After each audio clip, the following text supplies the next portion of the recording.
Muy buenas tardes, tengan apreciables alumnas y alumnos. Es un honor para su servidor en esta ocasión poder disertar nuestra segunda cápsula informativa en donde abordaremos el tema que lleva por nombre conceptos jurídicos fundamentales.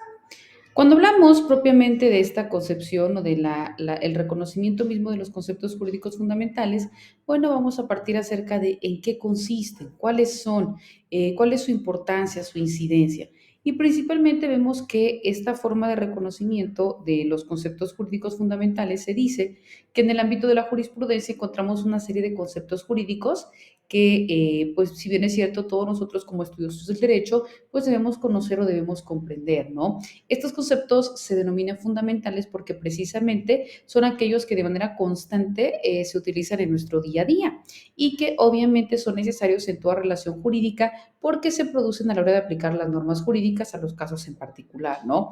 Por tanto, estos conceptos jurídicos fundamentales son constantes y deben ser unos conceptos cerrados y básicos, pero deben tener una concordancia. Los expertos y estudiosos del derecho se oponen en el sentido de decir de que existe una conjunción o un acuerdo para poder definirlos y clasificarlos.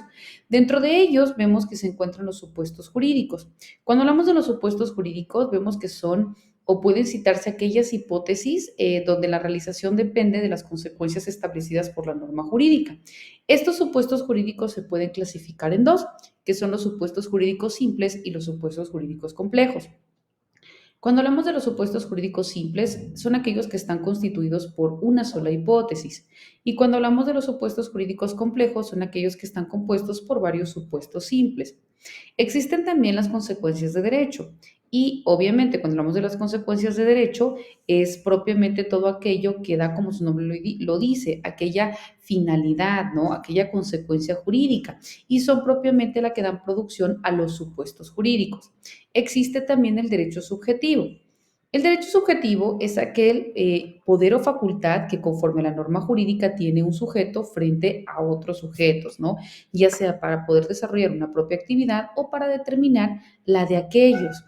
Los derechos subjetivos suelen dividirse en derecho relativo, derecho absoluto, derecho subjetivo privado, derecho subjetivo público. Cuando hablamos de un derecho relativo, es aquella obligación que incumbe a uno o a varios sujetos. Ahora bien, cuando nosotros hablamos propiamente de los sujetos del derecho absoluto, es cuando la obligación es universalmente aceptada por todos los sujetos. Cuando hablamos del derecho sujeto privado o subjetivo privado, vemos que esta privacidad se otorga cuando tanto el obligado como el facultado son sujetos particulares.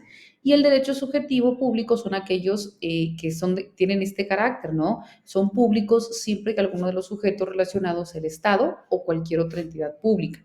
Encontramos también el deber jurídico. El deber jurídico es aquel que se refiere a toda aquella restricción de la libertad que exterioriza una persona, ¿no? ¿Por qué? Porque el deber jurídico es lo que se te establece como lo correcto, lo que debes hacer. Es aquel que deriva de la facultad que concede a otro para poder exigirle una serie de conductas, tanto positivas como negativas. Es decir, el deber de hacer algo, por tanto, es aquello que te está permitido o en su defecto, aquello que también te puede ser restringido. Por ello, como bien citábamos, cuando nosotros hablamos de esta forma de reconocimiento de los conceptos jurídicos fundamentales, vemos en otras palabras que vamos a entender como conceptos jurídicos fundamentales aquellos que son de vital importancia, ya que de su profundización en el cuanto al conocimiento depende una correcta solución de problemas que se plantean dentro de la ciencia del derecho y que son considerados como aquellos que intervienen como elementos constantes y necesarios dentro de una relación jurídica. Vemos también que cuando hablamos de estos conceptos jurídicos fundamentales, intervienen pues para que exista esta aplicación de la norma del derecho a determinados casos concretos.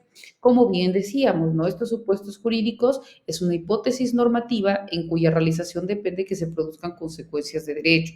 Las consecuencias, como mero resumen, van a ser cuando se realizan uno o varios supuestos de derecho. El deber ser es aquel nexo que une la hipótesis normativa con la disposición, es decir, constituye el vínculo normativo entre el supuesto jurídico y la consecuencia de derecho. Los sujetos de derecho son los entes que sirven de centros de imputación de los derechos subjetivos, de los deberes jurídicos, de las sanciones, de los actos y también de las normas de derecho. y por tanto pueden ser personas físicas o en su defecto personas morales. Cuando hablamos de personas físicas, pues somos nosotros como individuos, ¿no? Personas morales son aquellos grupos o asociaciones que, si bien es cierto, lo integran los sujetos o las personas físicas, pero ahora lo constituyen bajo una persona moral, como por ejemplo una empresa, ¿no? Una sociedad, una asociación. Cuando hablamos de los objetos del derecho, constituyen las diferentes formas de conducta jurídica que se encuentran reguladas, ¿no? Y que se manifiestan como facultades, como deberes, como actos jurídicos, como hechos lícitos, como hechos ilícitos o también como sanciones.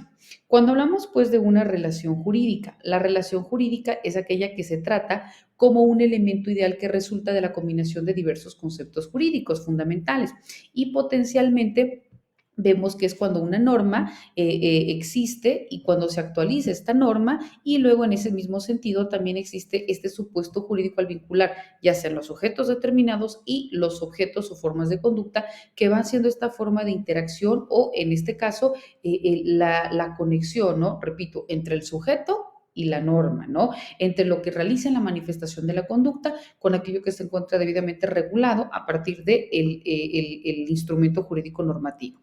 Vemos, apreciables alumnos, que de manera genérica, pues aquí estamos validando propiamente lo que son más bien los conceptos jurídicos fundamentales. Es importante también que ahora nosotros identifiquemos que dentro de estos conceptos jurídicos fundamentales vemos que son estos instrumentos para el estudio y para la práctica del derecho, además de que también son la base teórica para la construcción de otros conceptos.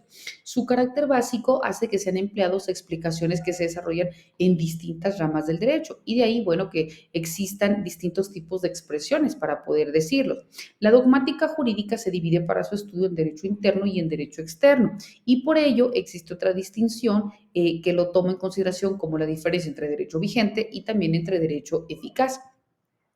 Se dice que los conceptos jurídicos fundamentales forman un sistema en el que algunos términos son primitivos porque estos no son definidos por ninguno en particular y en ese sentido, bueno, mientras los demás son derivados y sus definiciones aparecen de manera directa o de manera indirecta. Y por ello podemos identificar o también podemos precisar distintos tipos de expresiones. Por ejemplo, se dice que son instrumentos o herramientas imprescindibles para el estudio y para la práctica del derecho.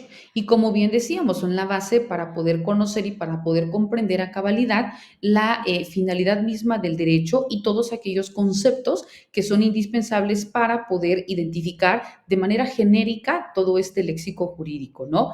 Félix Omlo señala que para el análisis de las normas jurídicas atiende dos aspectos diferentes. Por un lado, aquellos que se tratan de inquirir en qué es lo más importante dentro de la norma, en ese sentido, de acuerdo a lo que el ordenamiento establece, y qué es aquello con lo que propiamente se está de acuerdo, ¿no? Para que pueda hacerse o en su defecto omitirse. Vemos, apreciables alumnos, que estos y otros temas son los que vamos a abordar dentro de nuestras siguientes cápsulas informativas, así como también dentro de nuestras sesiones virtuales. Sean bienvenidos, pues, y les deseo el mayor de los éxitos. Hasta luego.